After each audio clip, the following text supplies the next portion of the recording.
네, 이번 시간에는 4번 하위 주제 뇌와 정서 하겠습니다. 신경계 구분이라고 나와 있는데 저희 뇌와 관련해서 얘기할 때부터 제가 신경계 이런 말도 얘기했고 신경계 중에 뇌가 어떻다 저떻다 이런 얘기를 했었는데 자, 척추 동물의 신경계를 구분해 보면 크게 중추신경계와 말초신경계로 나뉩니다. 중추신경계는 우리가 앞서 봤던 뇌 그리고 우리 척수혈관에서는 살펴본 바가 없죠. 자세히. 그래서 척수 그것이 중추신경계고 그 이외에는 다 말초신경계입니다. 예. 다음 그림 좀 보시면 여기 뇌가 있고 척수가 이렇게 연결돼 있는데 한 귀 부분부터 해서 한 40cm 정도 척수가 그렇게 뻗어 나와 있습니다. 길이가 한 40cm 정도 된다고 하는데 뇌 부분에 연결되어서 우리 목 위쪽에 이 목 얼굴 부위에 감각과 이 근육을 수축시키는 그런 신경들이 연결되어 있고 또 척수에도 지금 목 아래쪽에서 내부 우리 장기까지 해서 감각과 근육 수축을 신호정보 신호를 전달하는 그런 신경들이 쭉 연결되어 있는데 뇌에 연결되었던 척수에 연결되었던 그런 신경들은 다 제외하고 오롯이 뇌와 척수만을 중추신경계를 하고 좀 전에 얘기했듯이 뇌에 연결된 신경 좌우로 12개씩에서 12상 그리고 척수에 연결되어 있는 신경 좌우 31개씩에서 31상 이것들은 다 말초신경계입니다. 그래서 뇌와 척수, 중추 그 위에는 다 말초다. 그럼 이 말초신경계를 다시 또 나누면은 체신경계와 자율신경계로 나눌 수 있는데 체신경계는 우리 흔히 오감이라 얘기하는 것 네. 시각, 청각, 후각, 미각, 촉각 그리고 고유감각이라 해서 우리의 평형감각 그리고 나의 근육의 수축 정도 그리고 관절의 위치 이런 것들에 대한 감각 정보를 담당하는 그런 기관들이 있어요. 이것들이 체신경계를 구성하는 감각 요소고 그리고 소위 우리가 뼈에 붙어 있는 근육들 골격근 해서 다른 말로는 수익은 흔히 우리가 내 의지대로 움직일 수 있다라고 여기지는 근육의 수축을 담당하는 운동신경 이것이 체신경계를 이루어요. 좀 전에 제가 이 다음 그림 보면서 이 뇌신경 12상은 목 위쪽의 감각과 운동을 담당한다.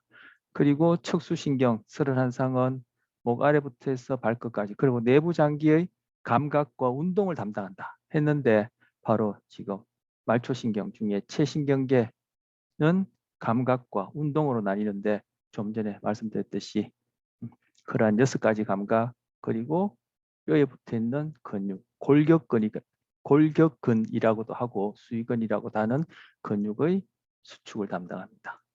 그리고 자율신경계를 구성하는 또 하위 그룹으로 자율신경계라는 게 있어요. 오토노미, 이게 오토가 자동이란 뜻이고 노미 다스리다 이런 뜻이 있는 것이죠. 그래서 자율 스스로 그것이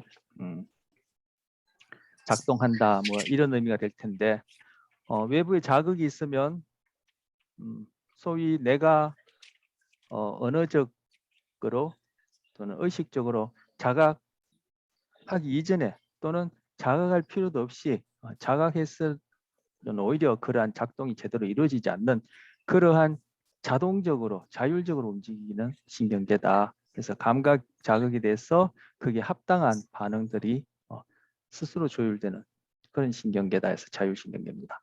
그 다음 장에 지금 자율신경계를 보여주고 있습니다. 자율신경계는 지금 여기 보이는 이러한 내부 장기들 눈에 지금 동공의 크기를 조절하는 이런 근육들은 물론 내부 장기는 아니지만 그 근육의 종류상 뼈에 붙어 있는 그런 근육들이 아니기 때문에 이 그룹에 해당합니다. 그래서 여기 보여주는 이러한 장기들의 운동을 담당하는 근육들은 조금 전에 체신경계에서 골격근 또는 수위근이라고 불려지는 근육들과는 다른 근육들이에요. 체신경계에서 운동을 담당하는 근육들은 뼈에 붙어 있는 근육들이고 지금 이 자율신경계에서 운동과 관련된 이러한 기관들의 근육들은 뼈에 붙어 있지 않는 근육들이에요. 네, 그래서 이 기관들의 운동 그리고 감각을 담당하는 것이 자율신경계다. 그래서 이 자율신경계는 불수익은 즉 의지에 따라 움직일 수 없는 근육을 통제한다 이렇게 되어 있습니다. 그리고 주로 내부 장기들의 운동 명령을 전달하는 축삭들, 즉 유런의 축삭들이 모여서 신경 다발, 즉 신경 우리가 너브라 얘기하는 신경을 이룰 텐데 그것이 자율신경을 구성하고 이 중에 지금 여기에 미주신경이라고 보입니다. 미주신경이라고 했는데 이 미주신경이 이 장기들의 지금 미주신경이 이렇게 선으로 표시되어 있는데 미주신경이 연결되어 있는 이 장기들의 상태, 즉 감각을 전달해서 뇌로 전달해주고 그리고 미주신경이 또 일부는 여기 연결되어 있는 장기들의 근육을 수축하고 미주신경은 감각적 요소와 운동적 요소를 다 포함하고 있습니다. 자, 자율신경계는 다시금 또 두 개로 나뉩니다. 교감신경계와 부교감신경계로 나뉩니다. 자, 앞에 그림 보시면 지금 이쪽이 교감신경계예요. 부교감신경계는 이쪽이고 그런데 교감신경계는 지금 척수에 연결되어 있는 31쌍의 신경계 중에 일부가 교감신경계가 될 텐데 여기 지금 척수신경 31쌍 써놨죠. 근데 이거는 가슴과 허리 부분에 연결되어 있어요. 부교감신경계는 일부는 척수신경에 속하고 일부는 뇌신경에 속해요. 미주신경 같은 경우는 지금 뇌신경에 속해요. 그래서 머리와 끝부분에서 연결되어 있고 이러한 해부학적인 차이를 보이고 그리고 부교감신경계 중에 제가 아까 말씀드린 미주신경, 미주란 뜻 신경이 원 이름은 페이거스 너브예요. 여러분 페가본드라는 단어 들어보셨나요? 방랑자 이런 뜻인데 바로 그 페이거스란 말이 이 미주라고 번역한 이 한자 말이 결국 이리저리 돌아다닌다 이런 의미예요. 그래서 지금 보면은 미주신경이 여러 부위로 이렇게 쭉 연결되어 있기 때문에 그렇게 이름을 붙였고 아까도 얘기했지만 미주신경은 부교감신경계 중에 일부인데 감각적 요소와 운동적 요소를 다 갖고 있다. 그 미주신경 중에 일부는 여기 연결된 장기의 근육을 수축시킬 테고 또 미주신경 중에 일부는 여기 연결되어 있는 장기의 상태, 즉 감각 정보를 뇌로 전달할 테고 이렇게 되어 있습니다. 네, 그 이외에 지금 이 교감신경계 나머지 이런 부교감신경계들은 다 운동 요소, 즉 연결되어 있는 장기의 근육들을 수축시키는 운동 신경들로만 이루어져 있습니다. 자, 자율신경계는 크게 교감신경계, 부교감신경계로 나뉜다. 좀 전에 얼추 살펴봤었는데 이와 관련해서 동영상 하나 보고 자율신경계, 부교감신경계 기능과 관련해서 여기 있는 내용 살펴보도록 하겠습니다.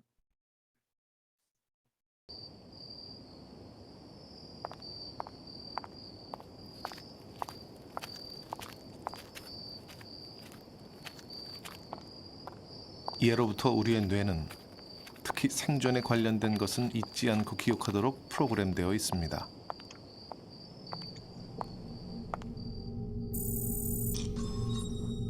위험을 감지하면 편도체가 활성화됩니다.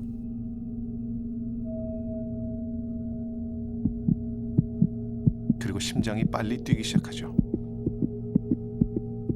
신장 위에 있는 부시는 시상의 명령을 받아 아드레날린이라는 호르몬을 분비하기 때문에 심장이 빨리 뛰는 것이죠.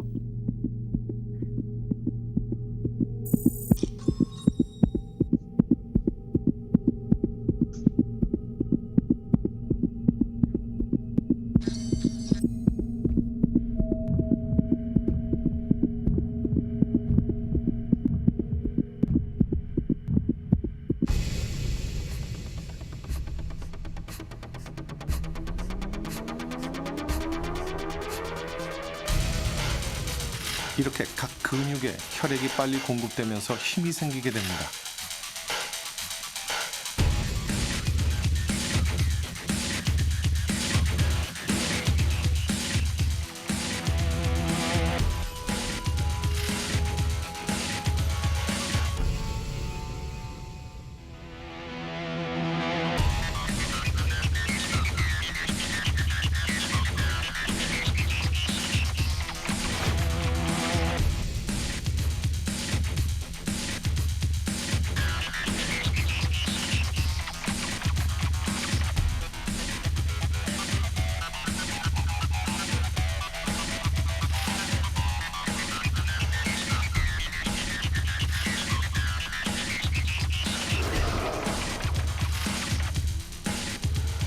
우리는 이와 같은 현상을 싸우기 아니면 도망가기 반응이라고 부릅니다. 위급한 상황에서 갑자기 예상치 못한 힘이 나오는 것이 바로 이 생존 반응 덕분입니다.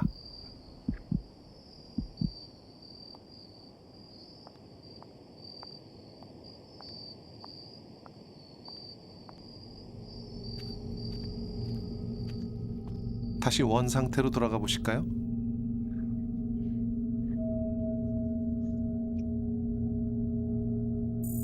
역시 위험을 감지한 편도체의 반응과 시상의 명령으로 아드레날린이라는 스트레스 호르몬이 부신에서 분비되고 심장은 급격히 뛰기 시작합니다. 근육은 싸우거나 도망갈 준비를 하게 되는 것이죠.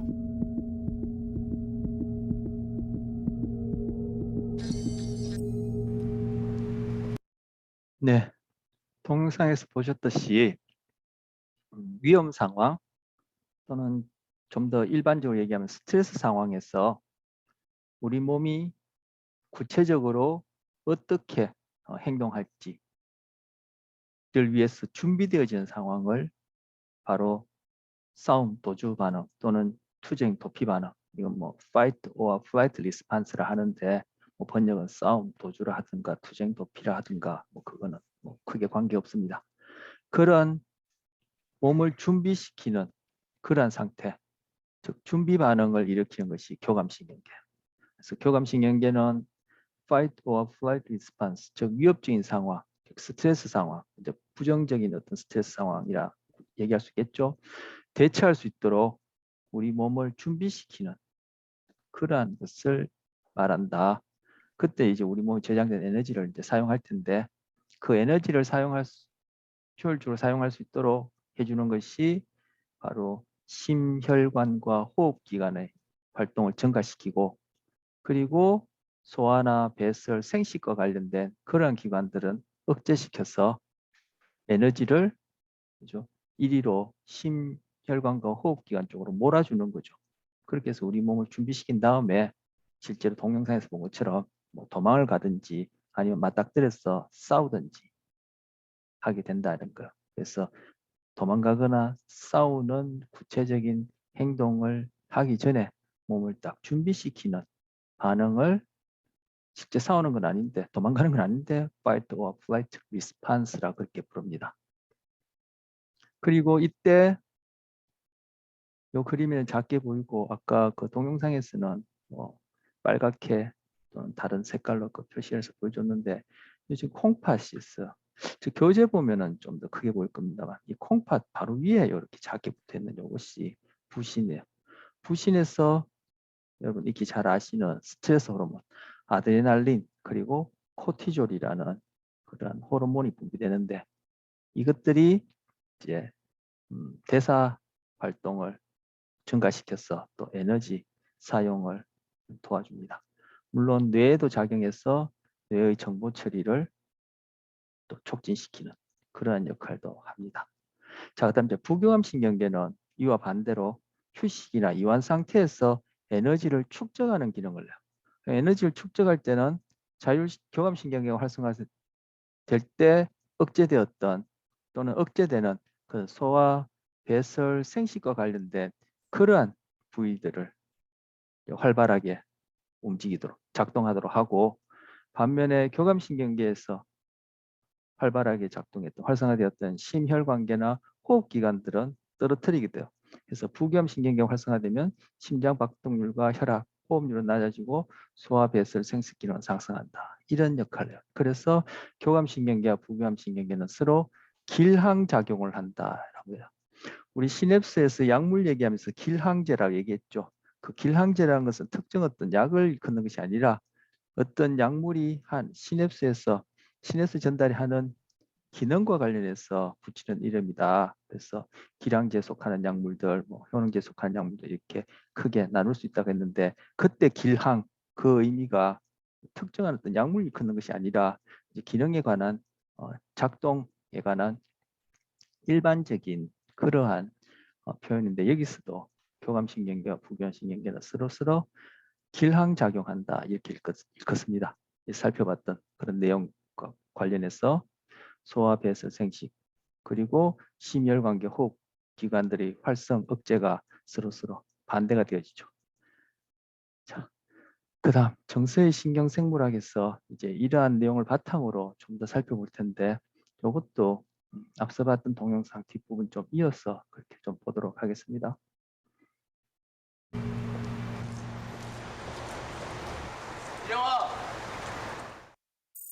편도체가 위험을 감지하고 도망가려는 순간 전두엽이 상황을 파악합니다. 오빠. 위험을 감지해서 기억하는 편도체와 상황 파악을 하는 전두엽은 우리의 생존 반응에 결정적 역할을 합니다.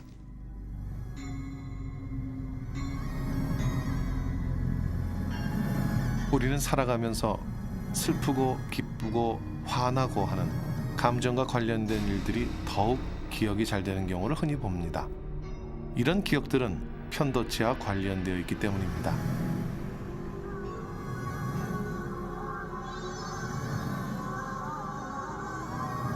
감정에 관련된 일 중 특히 공포나 두려움과 연관이 있는 일들은 두고두고 기억이 됩니다. 왜냐하면 다시는 같은 일을 되풀이하지 않기 위해 편도체가 반드시 기억을 하라고 강한 명령을 내리기 때문이죠. So how is it that this happens, that we remember those things that are more significant better than those things that are less significant? Well, that's where the amygdala comes in. The amygdala, when it gets activated, tells the hippocampus and the rest of the brain, remember this, this is important. Whereas if the amygdala isn't activated, and then the brain thinks, well, this is not that important, then it's less likely to store it.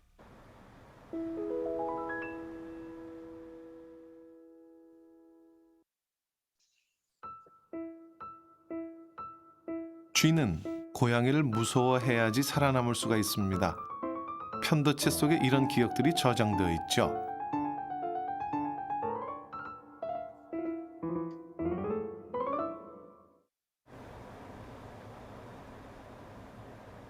고양이 앞에 쥐는 오줌을 쌀 정도로 공포에 떨고 있습니다.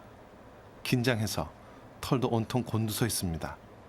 죽음의 공포 때문이죠. 쥐의 편도체를 손상시켰습니다.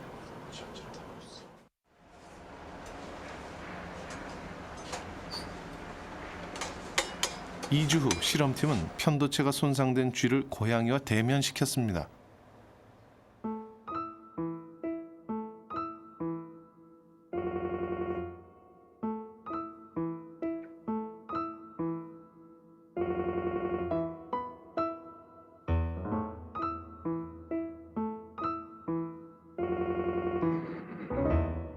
그러자 놀라운 일이 벌어졌습니다.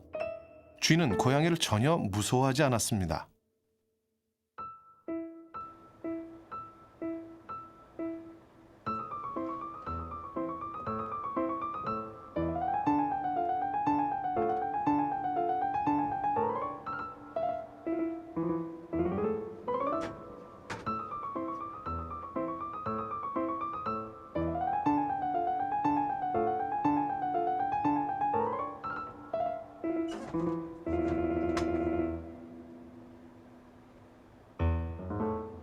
고양이를 좀 더 가까이 놓았습니다. 오히려 고양이가 당황해서 자리를 피합니다. 참 재밌죠? 이렇게 편도체는 생존을 위해 중요한 역할을 합니다. 이렇게 겁없이 행동하다가는 결국 죽게 되니 말이죠. 편도체가 없다면은 그 위험한 자극을 인식하지도 못하고 또 위험한 자극과 연관되는 다른 자극들을 학습하는 능력도 없어지니까 아마 생존하는데 그리고 자신의 안전을 지키는데 큰 위험이 가해지겠죠. 자, 뭐 편도체라는 용어가 소개됐는데 앞서 본 동영상에도 그 나레이션에서 편도체가 두서러 번 언급됐습니다. 자, 이 내용 하기 전에 자 질문 하나 하고 가죠. 여러분은 슬퍼서 울게 됩니까? 울어서 슬프게 됩니까? 한번 오늘 이 수업 듣고 주변에 뭐 당장에 뭐 여러분 가족들한테 질문 한번 해보세요. 생각하기에 본인이 생각하기에 본인은 슬퍼서 울게 되는지 울어서 슬프게 되는지 어느 게 맞는지 한번 물어보세요. 우리 학기 초반에 리벳의 자유의지 실험이란 거 봤습니다. 그것하고도 관계되는 얘기인데 교감신경계가 위험이나 스트레스 상황에서 싸움 또는 도주 반응, 투쟁, 도피 반응이라는 준비 반응이 일어나려면 그건 말초신경계에 해당하니까 중추신경계로부터 자극에 대한 어떤 신호를 받아야 되겠죠. 외부의 지금 위험 또는 스트레스 상황이다 라고 여기지는 것에 해당하는 신호가 결국 교감신경계, 자율신경계 중에 교감신경계로 전달이 돼야 될 텐데 그 교감신경계로 전달되려면 교감신경계는 말초신경계 중에 척수신경에 해당하니까 척수로부터 어떤 신호가 와야 되겠죠. 근데 척수로부터 어떤 신호가 오려면 척수로 뭔가 신호가 입력이 돼야 되겠죠. 그러려면은 아까 우리 체신경계 얘기하면서 봤던 5가지 감각기관으로부터 어떠한 위험이다, 스트레스 상황이다 라고 하는 것에 대한 정보가 감각기관을 통해서 전달이 돼야 되겠죠. 근데 그 감각기관으로부터 전달되어지는 그런 감각 정보가 척수로 곧장 들어가진 않죠. 결국 뇌를 통해서 들어갈 텐데 뇌로 어떤 신호가 입력돼야 된단 말이에요. 그때 바로 편도체가 외부 상황에 대한 그러한 그 자극 신호를 바로 평가하게 돼요. 즉 이것이 위험한 자극이다, 스트레스 상황이다 라는 것을 평가하게 되는데 편도체가 그러한 소위 그 정보 처리적 입장에서 개념을 빌려서 얘기하자면 그런 정보 처리를 하려면은 하는 데에는 그 유기체가 결국 뭐 우리 인간을 중심으로 보자면은 내가 의식적으로 자각하기 이전에 무의식적인 그런 평가를 내리게 돼요. 그래서 이것이 위험한 자극이다, 스트레스 상황이라는 것을 평가해서 그렇다고 여겨지면 그 편도체는 중간에 어떤 내부를 거쳐서 결국은 척수를 거쳐서 우리가 봤던 교감신경계를 활성화시키고 바로 싸움 도주 반응이라는 것을 일으키게 돼요. 그래서 편도체를 통해서 그러한 위험 자극에 대한 평가는 무의식적으로 이루어지는 거예요. 자, 그런데 좀 전에 봤던 그 동영상에서 그렇게 어두운 골목길에서 발자국 소리를 듣고 편도체를 통해서 교감신경계가 싸움 도주 반응이 일어나려고 할 때 신체 지금 이제 9.5 도망을 가든 맞붙어 싸우든 그 전에 몸을 준비시키려고 할 때 뒤에서 누구야라고 이름을 불렀죠. 그 소리를 듣고 아 오빠구나 하고 쳐다보고는 오빠란 것을 확인하고 난 뒤에는 결국 편도체를 통한 교감신경 활성화가 더 이상 일어나지 않았어. 싸움 도주 반응은 거기서 중지됐어. 그때 관여하는 것이 바로 전전두엽이에요. 전전두엽은 상황을 파악하고 그렇죠? 위험한 상황에 대처하거나 조금 전에 말씀드린 대로 위험한 상황이 아니라고 얘기할 때는 싸움 도주 반응을 더 이상 일어나지 않도록 그렇게 작동하는데 전전두엽이 중요해요. 자, 조금 전에 얘기했듯이 질문했던 내용 우리는 슬퍼서 울게 됩니까? 울어서 슬프게 됩니까? 좀 전에 동영상에서 쥐를 대상으로 편도체를 제거하는 그러한 실험 결과를 보여줬어요. 쥐가 고양이 앞에서 털을 삐죽삐죽 세우고 똥오줌을 지리는 것은 바로 우리 공포 반응, 즉 싸움 도주 반응, 교감신경계 활성화와 관련된 그러한 반응들이에요. 사람도 많이 놀라면 똥오줌을 쌉니다. 그런데 쥐가 거기서 나레이션 할 때는 쥐가 무서워하지도 않고 두려워하지도 않고 뭐 고양이 어쩐다, 뭐 고양이가 두려워서 똥오줌을 싼다 이렇게 얘기했지만 쥐가 정말 우리처럼 언어적으로 두렵다, 공포스럽다는 것을 자기가 자각할까요? 하는지도 모르죠. 하지만 우리와 같은 언어적인 그런 자각, 의식적 자각은 분명 아닐 거예요. 근데 거기서 편도체를 홀라당 제거하고 나니까 그런 반응들이 안 나타났죠. 즉 싸움 도주 반응도 안 나타났지만 쥐가 우리가 무섭다라고 우리 스스로 자각하는 것에 상응하는 그러한 경험도 아마 못할 거예요. 자, 아까 우리는 슬퍼서 울게 됩니까? 울어서 슬프게 됩니까? 답은 뭘까요? 누가 한번 얘기 좀 한번 해보시죠. 채팅방이 슬퍼서 우는 것 같습니다. 슬퍼서 운다고요? 네. 네. 또 다른 사람은요? 다른 사람 또 통일할 생각합니까? 뭐 마이크로 하기 곤란한 채팅방에 올려도 좋습니다. 울어서 슬픈 것 같아요? 네. 예, 제가 뭐 강의실에서 물어봐도 의견이 그렇게 나뉘기도 해요.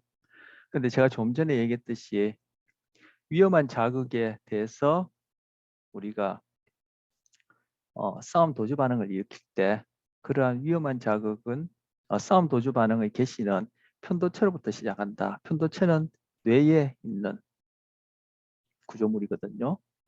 근데 그 편도체가 위험한 자극이다 아니다라는 것을 평가하는 것은 좀 무의식적으로 일어난다 했어.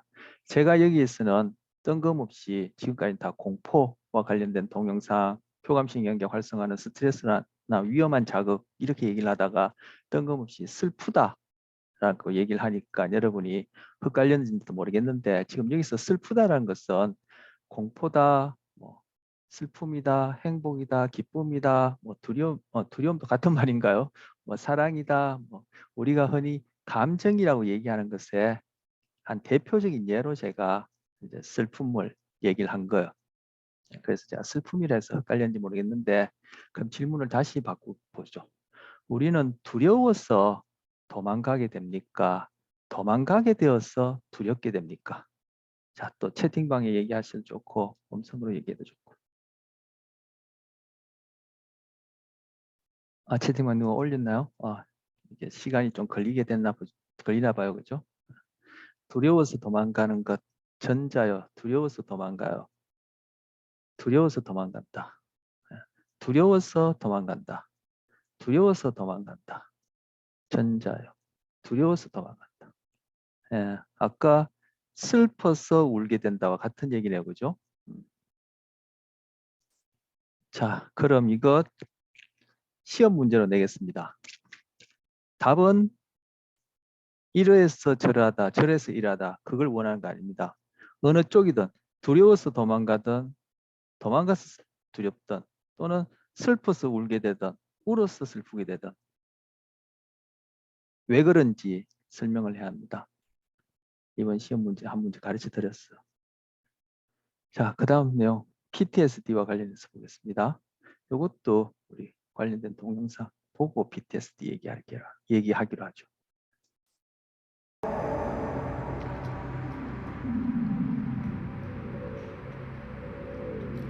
아까 치안을 만나 도망갔던 그 여자분.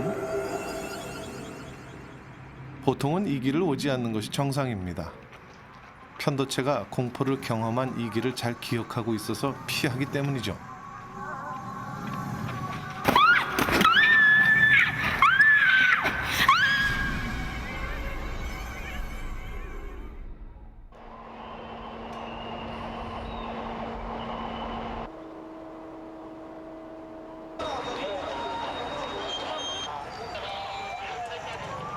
대형 사고의 생존자들. 그들은 자신의 목숨이 달린 현장에서 살아남았습니다.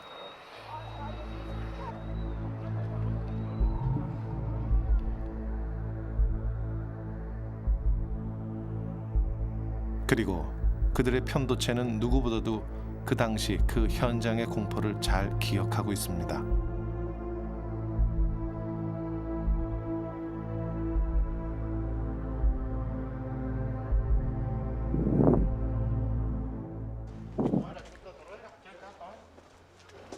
그러나 편도체가 지나치게 활성화되면 정상적인 생활이 불가능해집니다.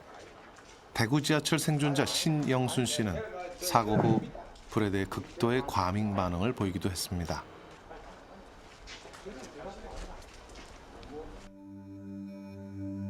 최근에는 정신병원에서 치료를 받았습니다.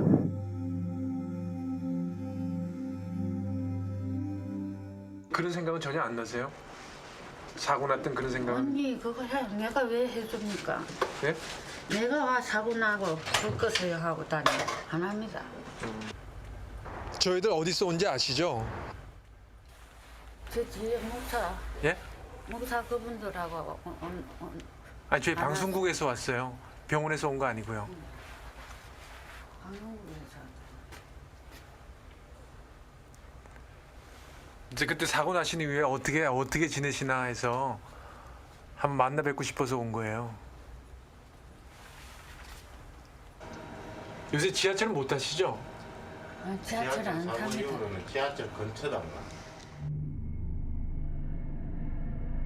이제는 상황이 종료됐다는 전전두엽의 명령을 편도체가 듣지 않는 것입니다. 편도체는 아직도 위험하다고 판단한 것이죠. 지하철 근처도 안 가. 지하로도 안 내려가시고요. 지하철 근처. 겁나서 못 타시는 건가요? 한 내려먹는데 또 타겠습니까? 그날 일은 기억나세요? 알지? 다 압니다. 신영순 씨의 마음에는 지하철 사고가 아직도 계속되고 있습니다. 자, 조금 전에 봤던 그분이 이제 바로 PTSD의 예입니다. PTSD 많이들 들어보셨죠? Post Traumatic Stress Disorder, 즉 외상 후 스트레스 장애라고 하는데 이것이 불안 관련 장애 중에 하나예요. 불안 관련 장애는 크게 5가지로 세분화되거든요. 그 중에 하나가 PTSD예요.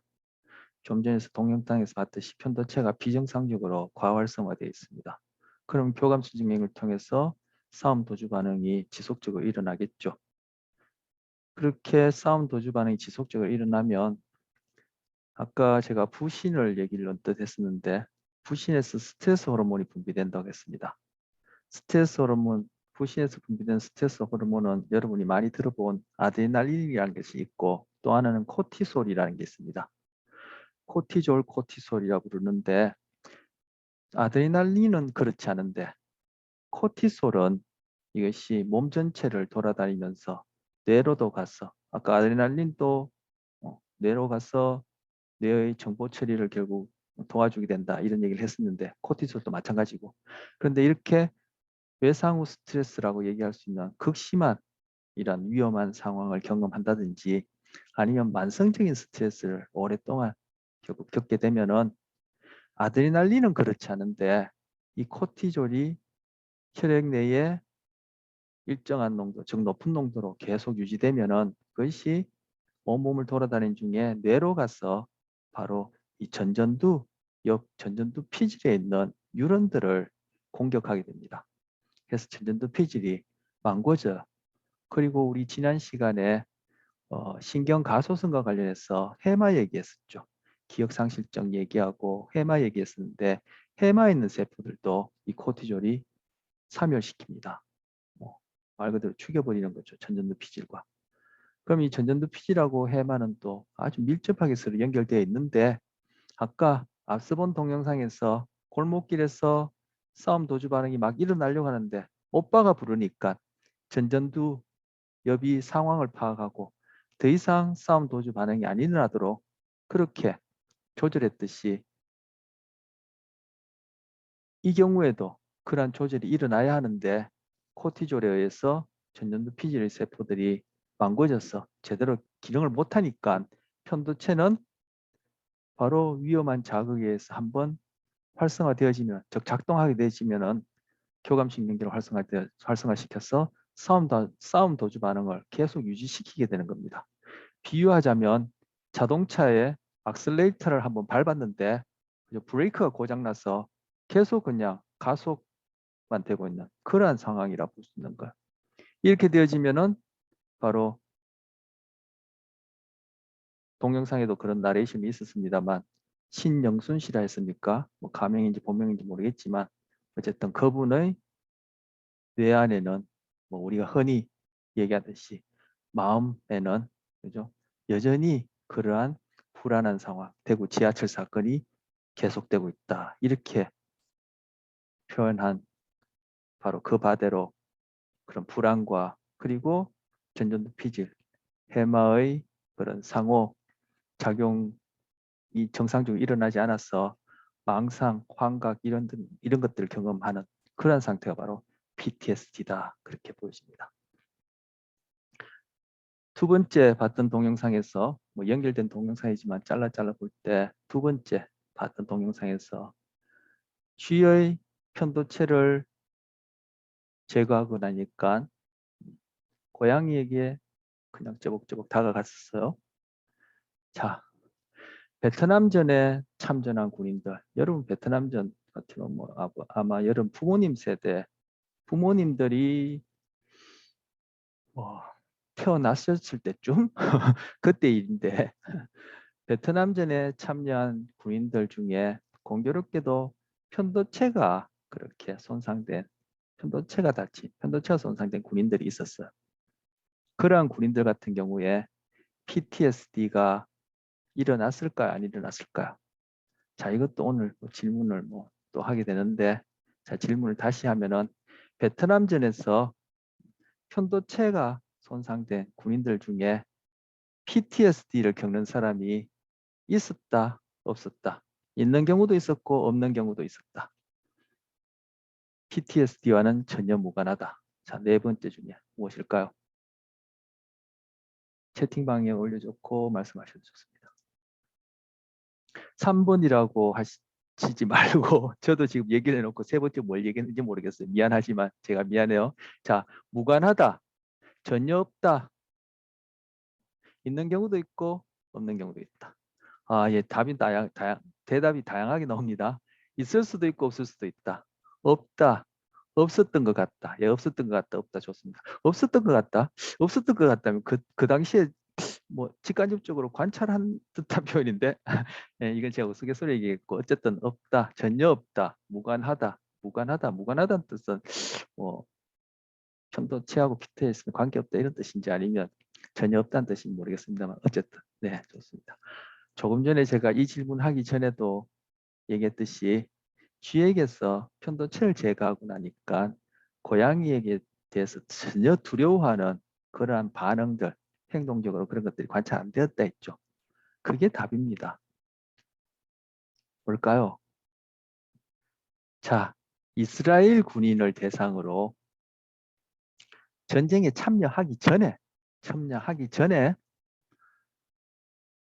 어떤 위험한 자극들, 상황들을 이렇게 경험하게 하고 본인이 스스로 느끼기에 얼마나 무서웠는지 적어보라는 거예요. 여러분 뭐 매우 그렇다, 매우 그렇지 않다 해서 1, 2, 3, 4, 5 또는 7번까지 해서 고르는 것 해봤죠. 뭐 그런 식으로 해볼 수도 있고 아니면 적어내게 하면 되겠죠. 그러면 그렇게 뭐 1, 2, 3, 4, 5 중에 고른다든지 자기가 얼마만큼 무서웠는지 또는 구체적으로 어떠한 불안을 느끼는지 적는다는 것은 결국 우리가 갖고 있는 언어적 의식과 관련된 내가 자각할 수 있는 그런 내용들을 표현하는 거죠. 자, 스스로 느끼기에는 어느 만큼 무서운지 그리고 그와 동시에 뇌를 촬영해 가지고 편도체는 우리 해마할 때도 한번 봤고 아까 동영상에서도 그렇게 빨갛게 표현된 부분이 편도체예요. 우리가 배웠던 척두엽 겉에서는 보이지 않고 척두엽 안쪽에 위치하는 그러한 뇌 구조물인데 바로 그 편도체가 어느 만큼 활성화되는지를 봤어. 그래서 본인이 스스로 보고하기에 많이 두려웠다. 그리고 그와 동시에 뇌를 촬영했을 때 편도체의 활성화가 높았다 한 사람들이 이후에 전쟁에 참여해서 뭐 전쟁이 뭐 좀 몇 개월 걸릴 수도 있을 테고 좀 몇 주 걸릴 수도 있을 텐데 전쟁에 참여해서 다시 돌아왔을 때 PTSD를 보이는 경우가 더 많았다라는 거예요. 즉 자기 스스로도 그렇고 편도체의 활동도 그렇고 그것이 뭐랄까요?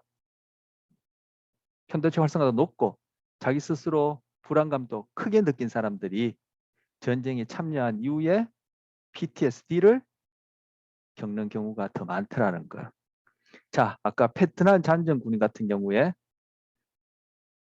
베트남 참전하고 다 돌아왔는데 그 중에 공교롭게도 편도체가 망고진 사람들을 대상으로 PTSD가 있는지 찾아보니까 어떠했다 해서 여러분 다양하게 한 4-5분이 답해 주셨는데 이것도 시험 문제 내죠. 답은 있다 없다로 저는 묻지도 않고 그렇게 써서도 안 됩니다. 있든지 없든지 무관하든지 있을 수도 있고 없을 수도 있든지 왜 그런지 쭉 설명을 해야 합니다. 아까 슬퍼서 우느냐 울어서 슬프냐 무서워서 도망가게 되느냐 도망가기 때문에 무섭게 되느냐 마찬가지로 왜 그런지를 쭉 여러분이 설명할 수 있으면 좋습니다. 지금 질문과 관련해서도 그렇고 이 다루고 있는 내용은 교재를 찾아서 거기에 상응하는 부분 좀 읽어보시면 도움이 될 거예요. 교재는 그게 99쪽에 반갈로 2번 정서의 신경생물학에서 한 2페이지쯤 될까요? 쪽수로는 99쪽 절반 아래부터 101쪽 중간쯤까지 되는데 그것 한번 읽어보시면 도움이 될 겁니다.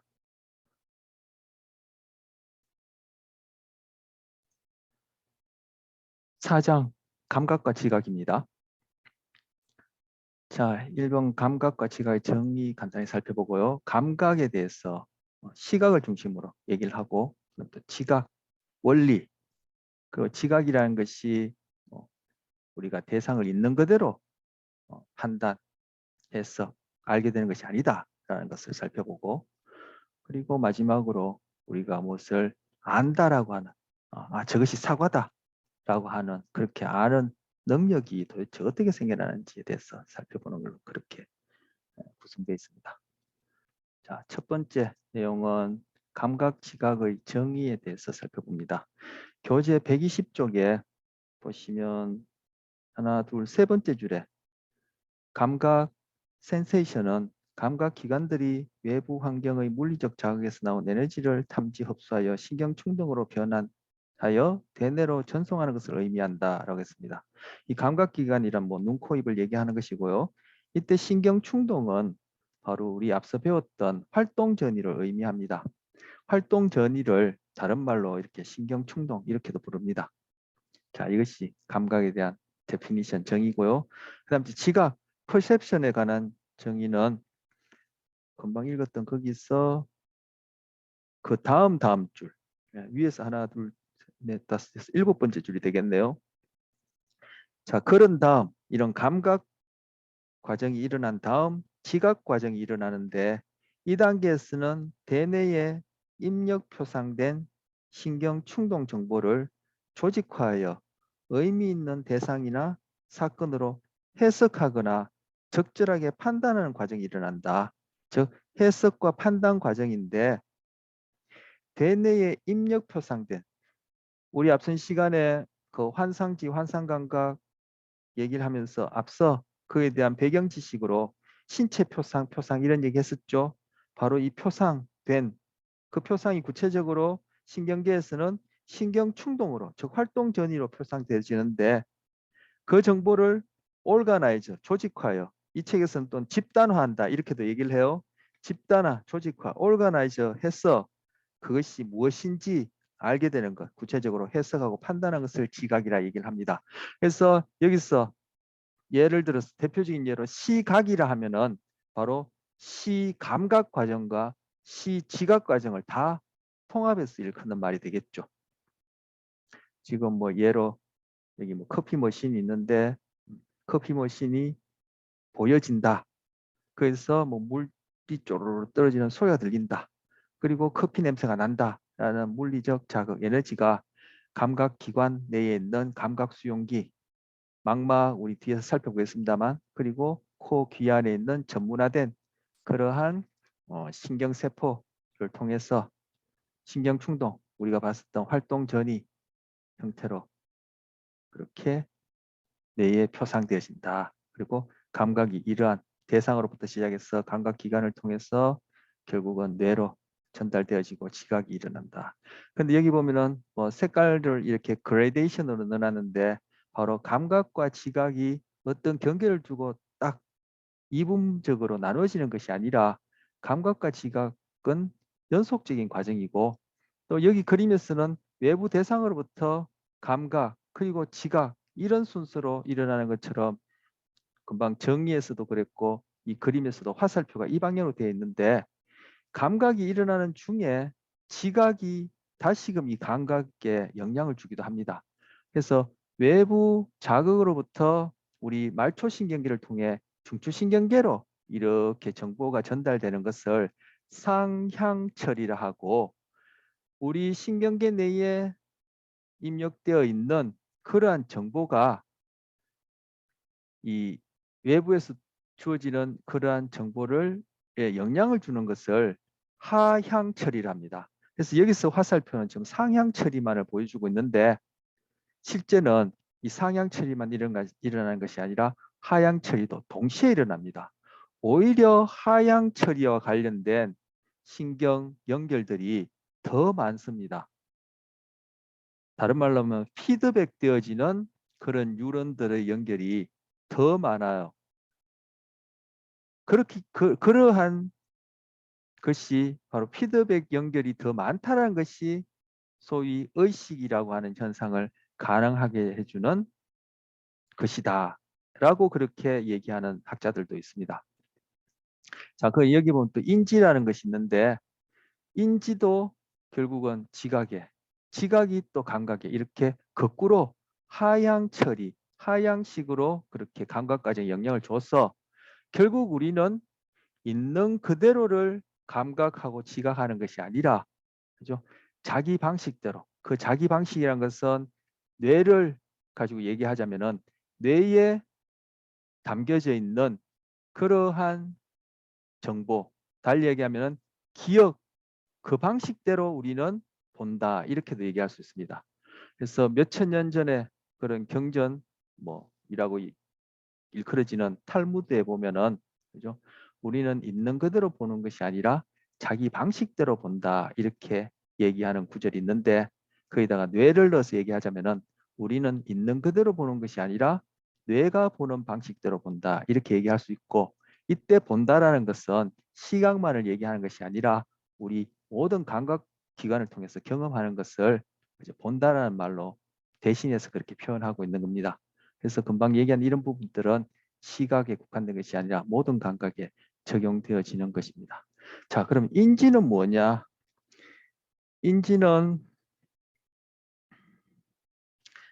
인지와 관련해서는 120쪽에 제일 마지막 줄에 보시면,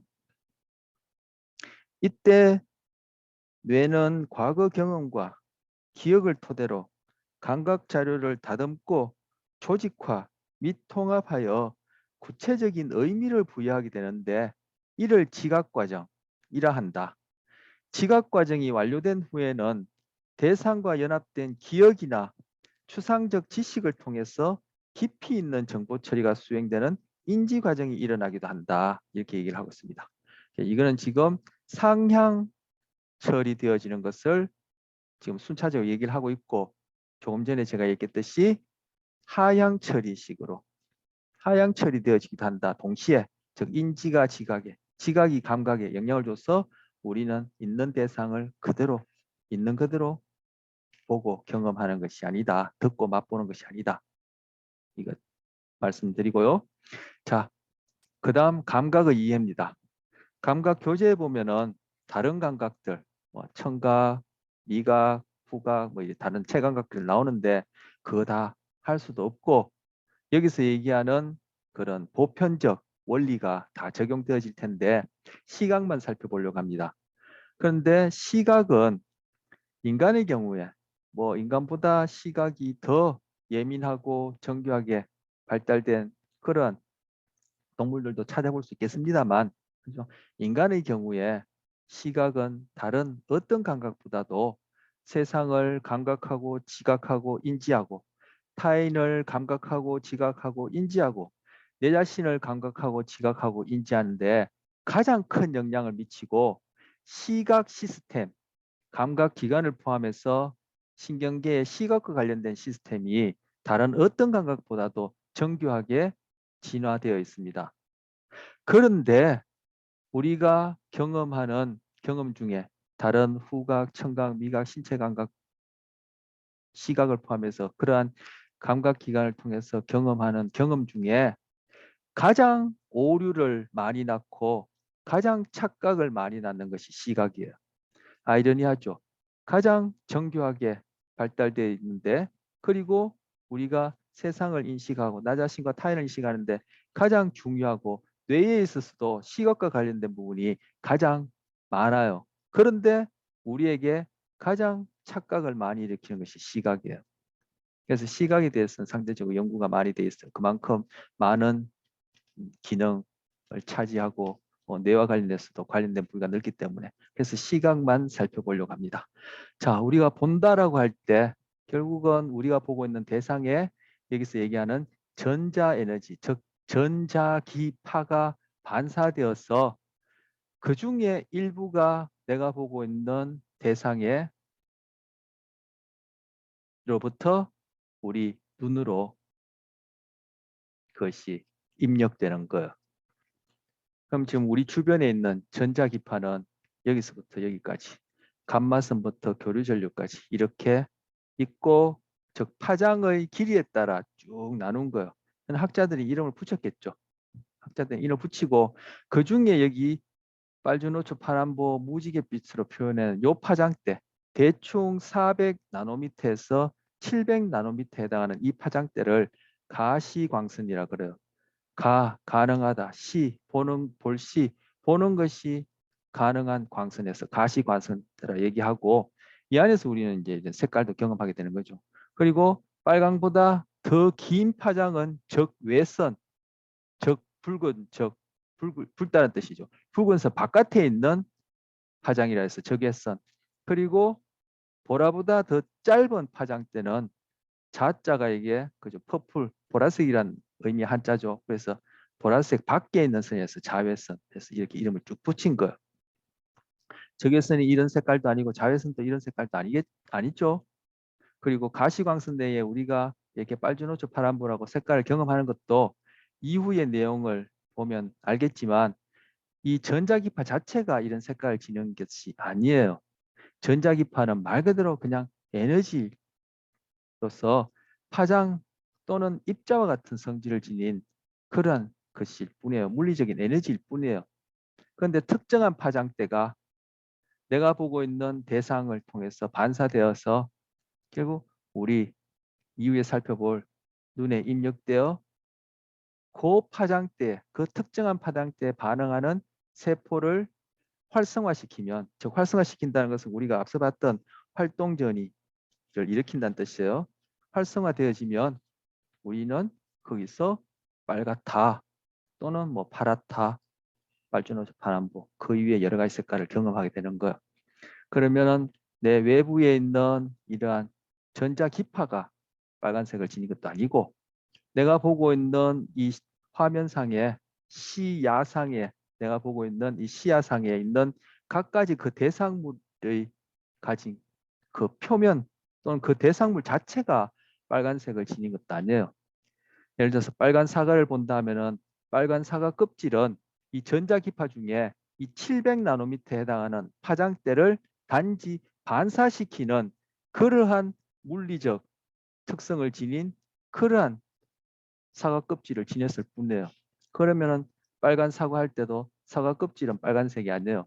그러면은 이러한 700나노미터에 해당하는 전자기파가 내 눈에 들어와서 눈 안에 있는 700나노미터의 전자기파에만 반응하는 신경세포를 활성화시킨다. 즉 활동전이가 일어난다고 할 때 그 신경세포가 빨간색을 지닌 것 또한 아니에요.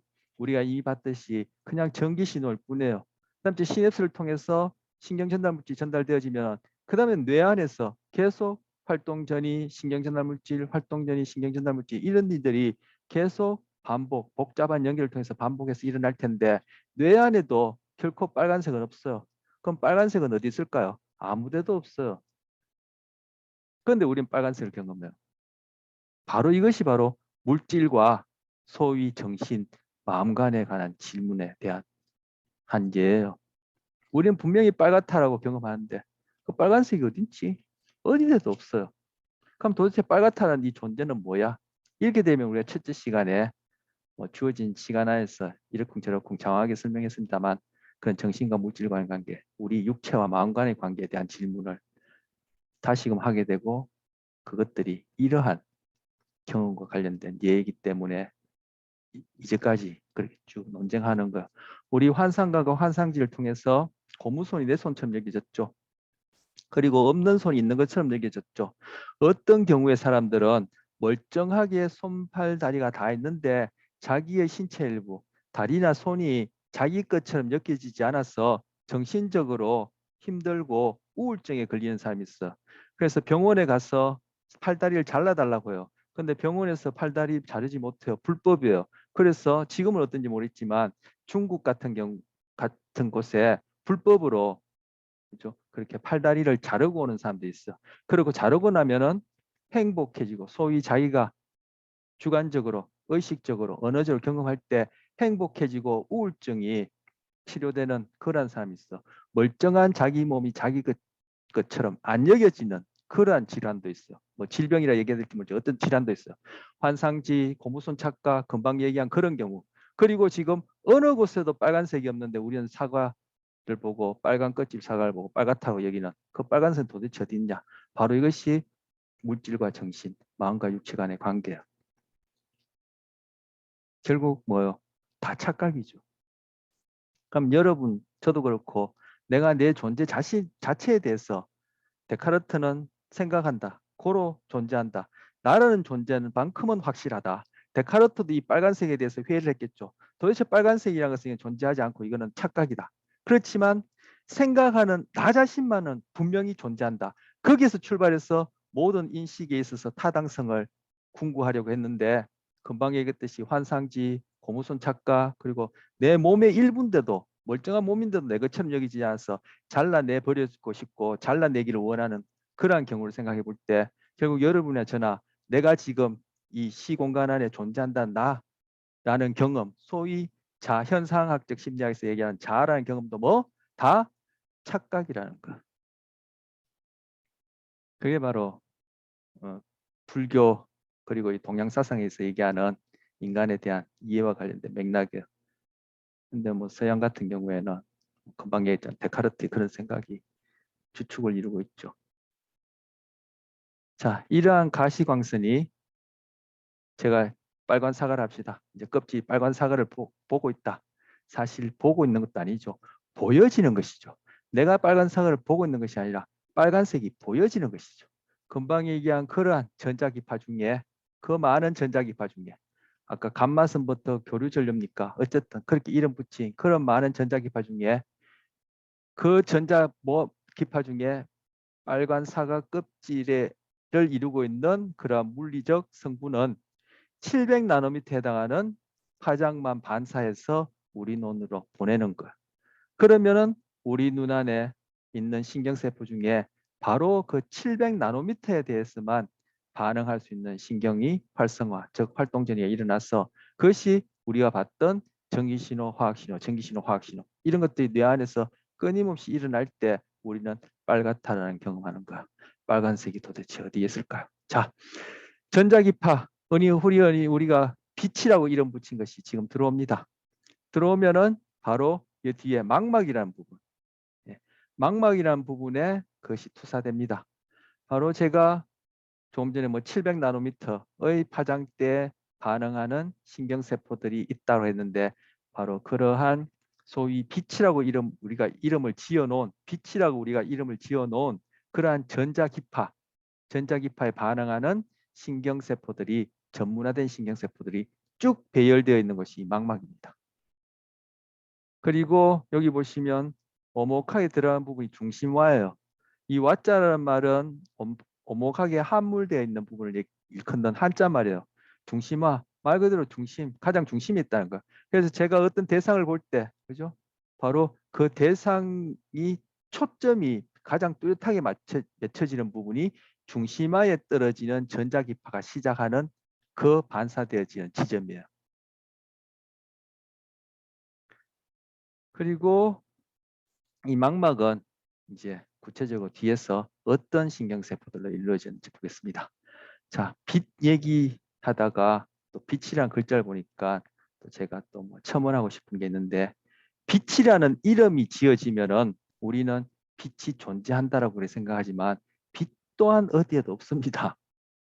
그냥 전자기파, 파장의 성질도 지녔고 입자의 성질도 지닌 그냥 물리적 에너지만 있고, 그것이 우리 감각기관을 통해서 우리 뇌를 통해서 우리 이 몸뚱아리가 경험할 때 그것을 우리가 빛이라고 이름을 지은 것이지, 빛이라고 이름을 지었다고 해서 빛에 대한 실체가 있는 건, 빛이라는 실제가 있는 건 아니죠. 이래서 이름이라는 것이 그만큼 언어라는 것이 우리를 착각하게 하는 또 다른 것이에요. 영혼이라는 단어가 떼서 영혼이 실제한다 이렇게 생각하는 경향성이 있다는 거, 우리는. 자아라는 단어가 있다 해서 자아라는 것이 실제한다 이렇게 생각하는 경향성이 있다는 거. 물론 현상학적으로 우리는 그러한 경험을 할 수밖에 없고 또 하고 그런 것이 우리의 삶이긴 하지만, 그죠? 소위 과학적인 방법을 통해서 보자면은 빨간색이 없는 것처럼, 빛이란 게 없는 것처럼 자아나 영혼 이런 것도 단지 우리가 붙인 이름일 뿐이라는 거야. 그렇더라도 우리는 소위 자아에 해당하는 경험을 하고 빛이라고 서로 소통하고 그런 경험을 나누기 때문에 그게 우리 삶이긴 해요. 하지만 이런 내용을 모르면은 빛을 찾아서 헤맨다든지 자아를 찾아서 헤맨다든지 영혼을 찾아서 헤맨다든지 고무손이 내 손처럼 여기져서 그것을 뭐 그냥 내 신체 일부로 그렇게 애지중지한다든지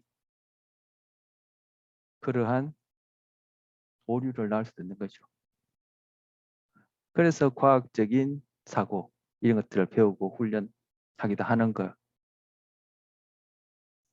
그렇지 않으면 영원히 무지개를 찾아서 헤맬 수도 있겠죠.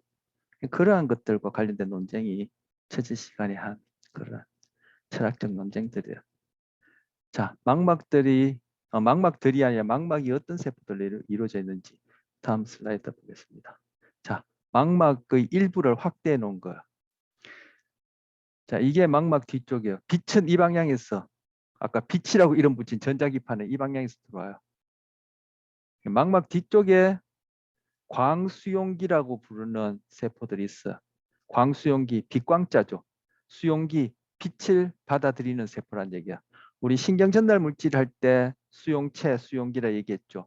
그것과 영어가 똑같이 리셉터예요. 그렇지만 이때 얘기한 수용기는 신경 전달 물질과 결합하는 그런 단백질 수용기가 아니라 세포 전체를 일컫는 말이에요. 광수용기 세포 또는 광수용기 이렇게 부르면 되겠죠.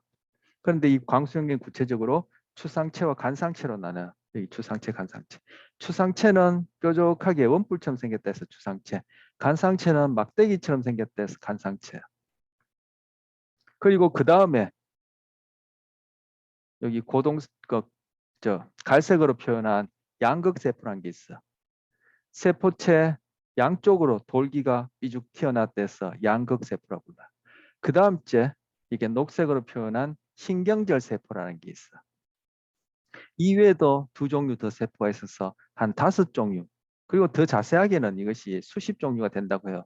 이것이 망막이 크레딧 카드 정도 두께 되거든요. 그래서 양눈에 합치면 몇억 개의 세포들이 그렇게 그 얇은 망막에 쭉 배열되어 있는 거. 자, 나머지 세포들은 지금 살펴보지 않습니다. 대표적으로 추상체, 간상체, 광수용기, 그리고 이로부터 신경충동했는데 결국은 전기 신호가 되겠죠. 그래서 신호를 받는 양극세포, 그리고 이들로부터 신호를 받는 신경절세포. 크게 이 세 가지만 보겠습니다. 물론 세포들이 이렇게 컬러풀하게 색깔을 지닌 건 아니고요. 자, 신경절 세포의 축삭, 신경절 세포의 축삭들이 모여서 바로 시신경을 이루게 되는 거예요. 시신경. 시신경이란 바로 신경절 세포 축삭들이 모여가지고 시신경을 이루고 그것이 뇌로 들어가서 뇌의 어떤 부위에 있는 세포들과 시냅스를 맺게 되는 거예요. 그리고 조금 전에 얘기했지만 빛은 이 방향으로, 즉 이 방향으로 들어오는데 가장 앞쪽이라 얘기할까요? 그게 신경절 세포가 있고 그 다음에 양극 세포가 있고 가장 뒤쪽에 광수용기, 즉 추상체와 간상체가 있어. 배열이 우리가 직관적으로 생각하는 것과는 달리 거꾸로 되어 있다. 사실 거꾸로 되어 있는 것이 아니라 우리가 생각을 우리가 편한 대로 그렇게 생각한다 얘기할 수 있을 텐데 어쨌든 배열이 그렇게 되어 있다. 그리고 이 가장 앞쪽이라 얘기할까요? 거기에 배열되어 있는 신경절 세포의 축삭들이 모여서 시신경을 이룬다. 신경절 세포의 축삭들이 모여서 시신경을 이룬다. 여기 시신경 내려 써놨죠. 네, 이렇게 감각기관, 시각과 관련된 망막이 구성되어 있습니다. 자, 그 다음 시신경, 조금 전에 시신경 얘기했습니다. 그리고 맹점이란 거, 맹점이라는 용어는 여러분 들어보셨을 거예요. 맹점 실험 이거 아마 뭐 학교에서 이전에 뭐 고등학교, 중학교에서 해본 적도 있을 테고요. 이렇게 아는 학생들도 있을 텐데, 자 조금 전에 시신경 얘기했습니다. 시신경이 시작되는 이 부위에는, 즉 시신경이 시작되는 이 망막 부위는 다 신경절 세포의 축삭들이 지나가는 부위예요. 그리고 여기 파란 선, 빨간 선은 바로 혈관들을 지금 보여주고 있어요. 혈관들이 여기 거미줄처럼 쭉 다 펼쳐져 있겠죠. 바로 이 부위에는 뭐가 없다? 광수용기가 없어요. 얘네들 광수용기를 제외한 양극세포, 신경절 세포, 여기 또 뭐 다른 두 종의 세포가 있는데 얘네들은 빛에 반응하지 못해요. 즉 전자기파에 노출되어서 그 전자기파로 인해서 얘네들은 어떤 신호, 즉 신경충동이라 얘기를 해놨고 우리가 배웠던 그런 전기 신호를 일으키지 못해요. 빛에 반응하는 세포는 추상체와 간상체, 즉 광수용기밖에 없어요. 자, 시신경이 시작하는 이 부에는 뭐 양극세포, 신경세포가 없기도 하지만 있어도 소용없고 이 부에는 신경세포의 축삭들이 다 지나가는 부위이기 때문에 이 부에는 광수용기가 없어서 이 부위를 맹점이라 불러요.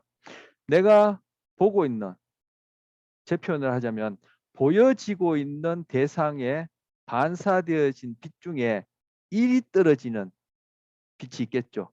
속 전자기파가 있겠죠.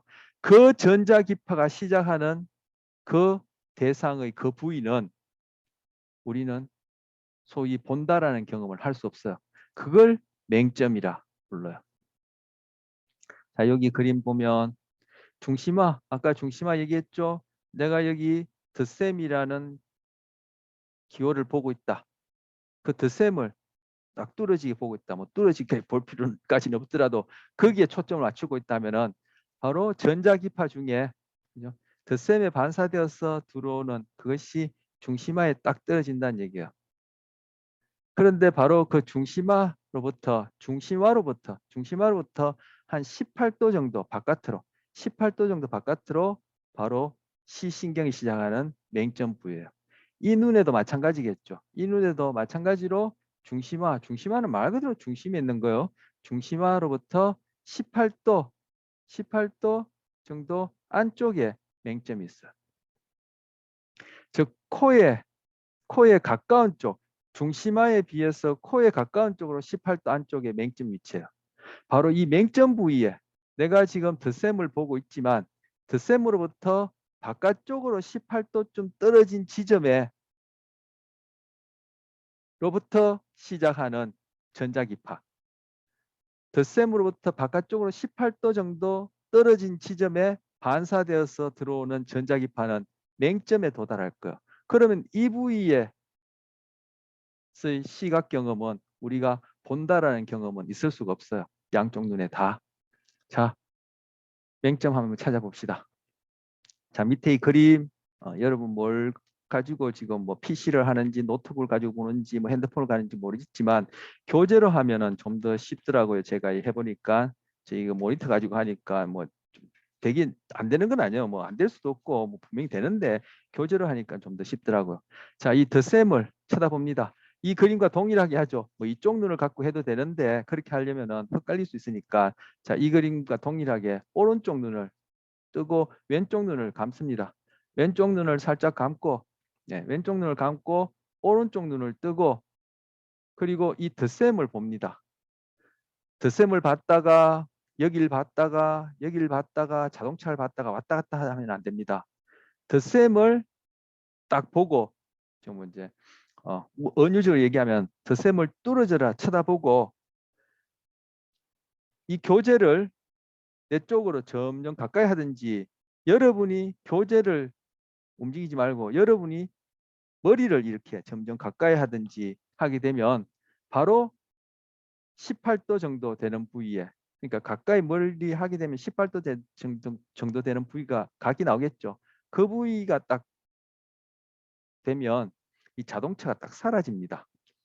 지금 당장 한번 해보세요. 이건 뭐 설명하는 해보면 금방 떼어지는데 저 지금 교재로 해보고 있습니다. 저는 이 정도 거리에서 이 정도의 자동차 사라졌습니다. 이보다 더 가깝거나 멀면은 자동차가 다시 보입니다. 자동차가 사라지는지 보이는지 보기 위해서 자동차를 보면 안 됩니다. 오른쪽 눈은 왼쪽 눈 감고 오른쪽 눈은 이 덧셈을 뚫어져서 쳐다보고 덧셈 쳐다보는 데서 눈이 돌아가면 안 됩니다. 그러고는 멀었다 가까이 했다면 저는 자동차 사라졌어. 나타났어. 다시 나타났어. 거기에서 조금이라도 멀거나 가까우면 자동차가 다시 나타납니다. 바로 자동차가 사라지는 그 위치가 바로 딱 제 중심화에서 18도 정도 떨어져서 맹점에 이 그림 자동차로부터 반사된 전자기파가 도달하고 있다는 거야. 바로 그렇게 맹점을 찾습니다. 왼쪽에도 마찬가지고 당장 한번 해보세요. 나중에 해보지. 뭐 안 해봐도 그렇겠지.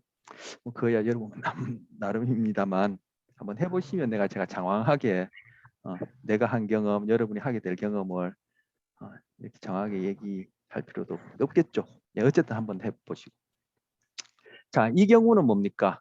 이 경우도 이 덧셈에다가 마찬가지로 뚫어져라 쳐다보고 책을 멀리 가까이 하든지 여러분 머리를 멀리 가까이 하든지 하면은 바로 이 부분 선이 떨어져 있는 이 부분이 연결되어 보입니다. 즉 이 선이 떨어져 있는 흰 부분에 반사된 빛이 여러분의 맹점에 떨어지기 때문에 이 부분에 대한 경험이 없어서 이 선이 연결되어지는 것처럼 보이는 겁니다. 이게 맹점을 찾는 것입니다. 자, 그렇다면 평소에 지금 이제 맹점을 뭐 실험 아닌 실험으로 그렇게 찾아봤습니다. 자, 맹점을 실험 아닌 실험을 통해서 테스트라 얘기하면 좋겠죠. 여기서 뭐 실험이라는 게 테스트를 의미하는 거겠죠. 테스트를 통해서 찾아봤는데 자, 평소에 여러분이 두 눈을 뜨든 한쪽 눈을 감든 어느 쪽 눈이 되었든 이런 내가 보고 있는 이 화면 즉 시야에서 조금 전에 맹점 찾기처럼 경험하지 못한다고 여기지는 그러한 부분이 있습니까? 즉 평소에 여러분이 한 눈이 되었든 두 눈이 되었든 맹점을 경험합니까? 내가 보고 있는 이 화면상의 시야상에 뭔가 본다라는 경험이 안 이루어지고 있는 부분이 있습니까? 분명히 내 두 눈에는 맹점이 있는데 없죠? 왜 없을까요? 그것이 바로 지각이 영향을 미쳐서 그렇습니다. 단순히 있는 그대로 보는 것이 아니라 지각이 거기에 영향을 주는 거예요. 어떻게? 내가 지금 보고 있는 화면에 저는 지금 이제 바로 앞에 큰 창을 이제 보고 있고 또 큰 창이 있는데 큰 창을 본다.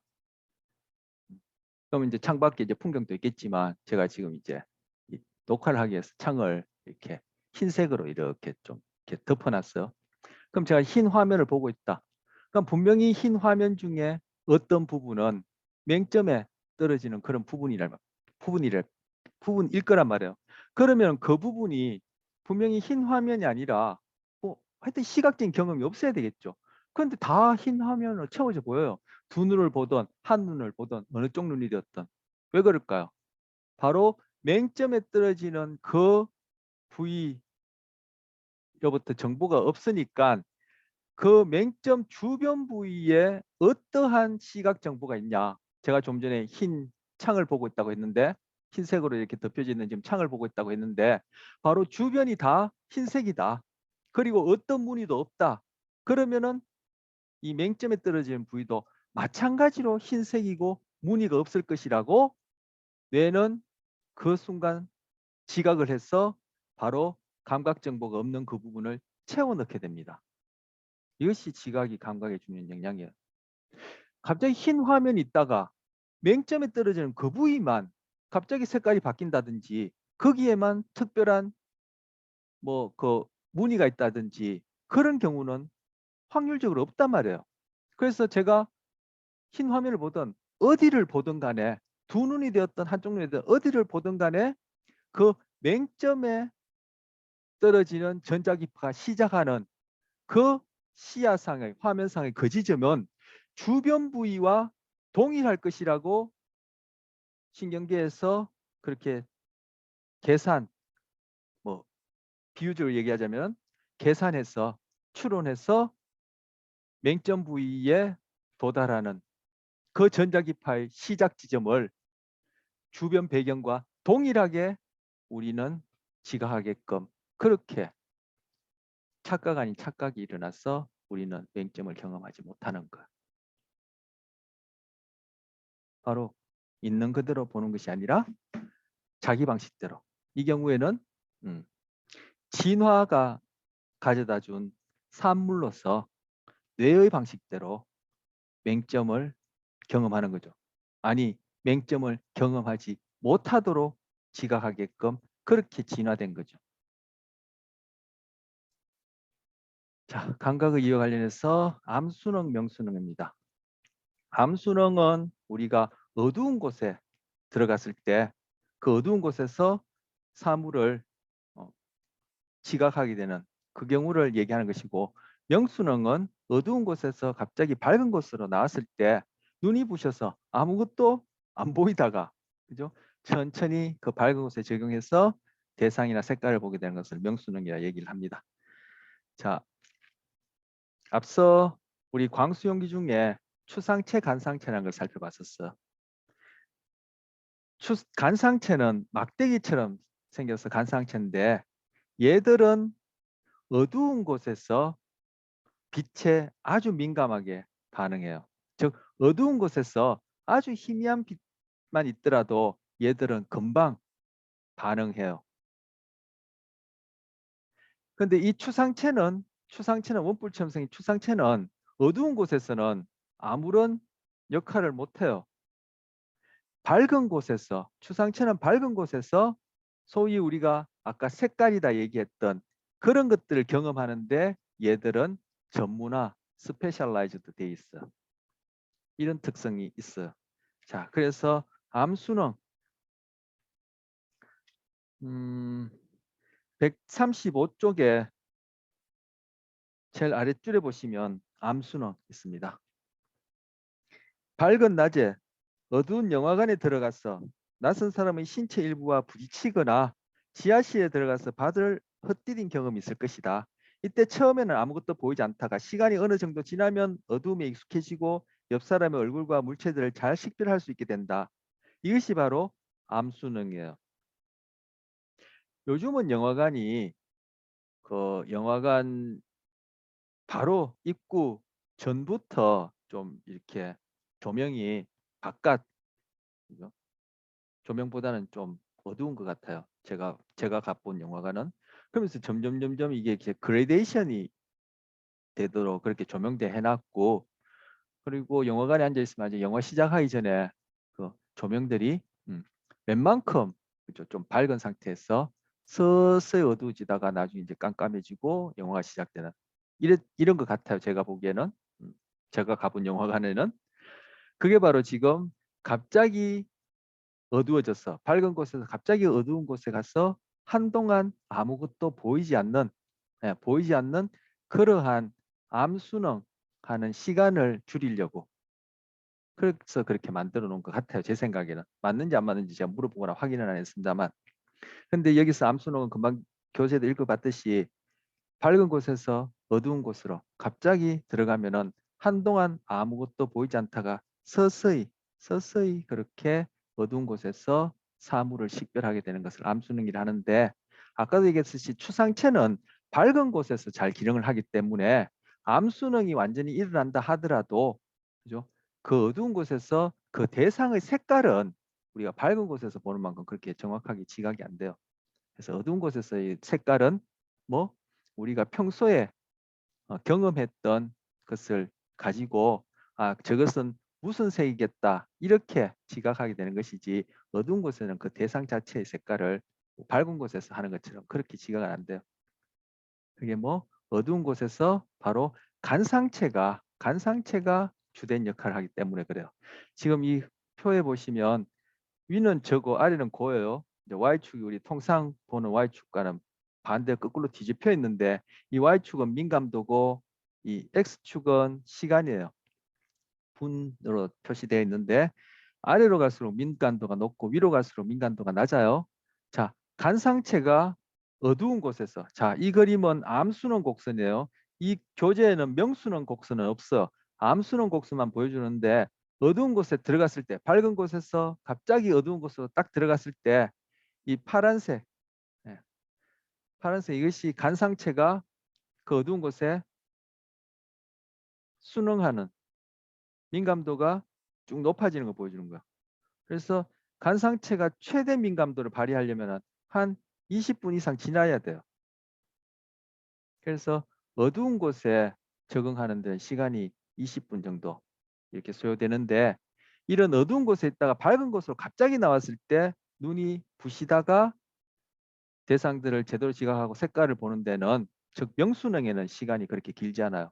1분 정도면 일어나요. 그건 바로 추상체가 밝은 곳에서 색깔 지각에 전문화되어 있다 했는데, 바로 추상체의 민감도가 높아지는데 그렇게 짧은 시간이 걸려서 그런 거예요.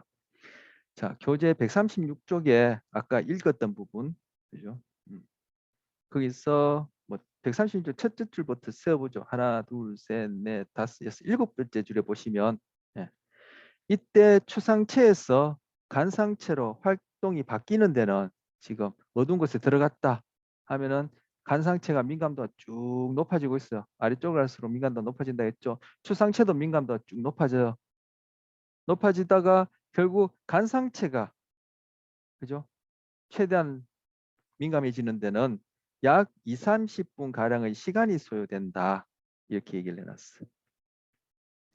자, 추상체는 어두운 곳에서 아무리 민감해져 봐야, 그죠? 그 민감도의 변화가 이 정도밖에 안 돼요. 그리고 한 10분이 아니죠. 한 1, 2분, 여기 뭐 한 4, 5분쯤 될까요? 지나면 그것이 더 민감해지지 않고 그냥 어떤 특정한 민감도를 유지해요. 그래서 추상체는 아까 어두운 곳에서, 그죠? 맥을 못 춘다. 제가 맥을 못 춘다 그렇게 표현하진 않았죠. 어쨌든 추상체는 어두운 곳에서 꼼짝을 못 한다. 역할을 못 한다. 맥을 못 춘다. 그것이 지금 여기 녹색 선이 보여주는 것이고요.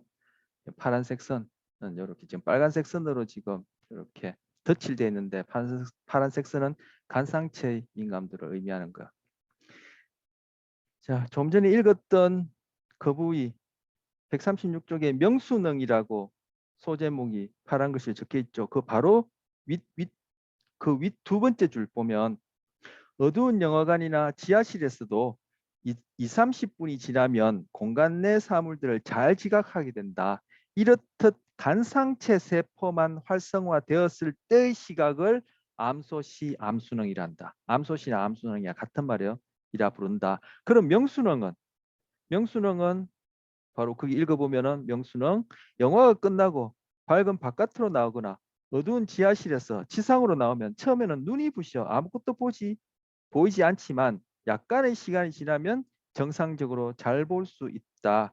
이와 같이 어두운 곳에서 갑자기 밝은 곳으로 나왔을 때 처음에는 잘 보이지 않다가 시간이 지나면 정상적으로 보이는 현상을 명수능, 명소시 같은 말이에요. 명수능, 명소시라 한다.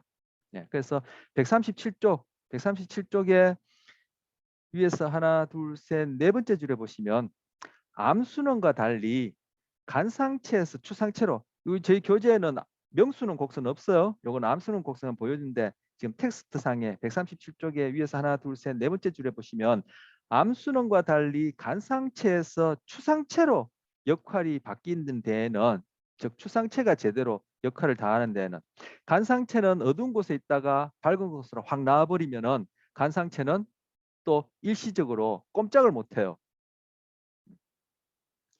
자, 추상체로 바뀌는 데는 약 1분의 시간만이 소요된다. 예. 그 정도로 예, 얘기하면 되겠습니다. 명수는. 자, 조금 전에 제가 어두운 곳에서 밝은 곳에 나오면은 눈이 부셔서 아무것도 보지 못한다. 그것이 제가 바로 간상체는 어두운 곳에서 밝은 곳으로 나왔을 때 꼼짝을 못한다. 라는 식으로 그렇게 은유적으로 표현했는데 여기 추상체, 가상체 요 끝부분 보면은 줄무늬가 이렇게 있어. 요것들이 뭘 의미하냐면은 바로 색소 단백질을 지금 여기서 줄무늬로 표시해 놓은 거예요. 결국 전자기파가 이 색소 단백질에 닿으면 즉 색소 단백질이 전자기파와 상에 반응해서 이것이 탈색이 된다. 이렇게 표현해요. 그러면서 이것이 전기 신호를 일으키는데 바로 어두운 곳에 있다가 밝은 곳으로 나오면은 간상체는 그죠? 빛이 아주 민감하다 했죠. 그래서 어두운 곳에서도 아주 희미한 빛을 잘 탐지한다고 했는데 갑자기 밝은 곳에 나오면은 이 간상체에 있는 이 색소 단백질이 다 표백 블리치가 되어 가지고 얘네들이 전기 신호를 정상적으로 발생시키지 못해서 바로 눈이 부셔서 아무것도 한동안 구별 못하는데 한 1분만 내 추상체가 밝은 곳에서 이제 이 빛에 반응하는 그러한 민감도를 최대한 발휘하게 되니까 명수능은 한 1분 만에 금방 일어난다 이렇게 얘기를 하는 겁니다. 자, 오늘 여기까지 하도록 하겠습니다.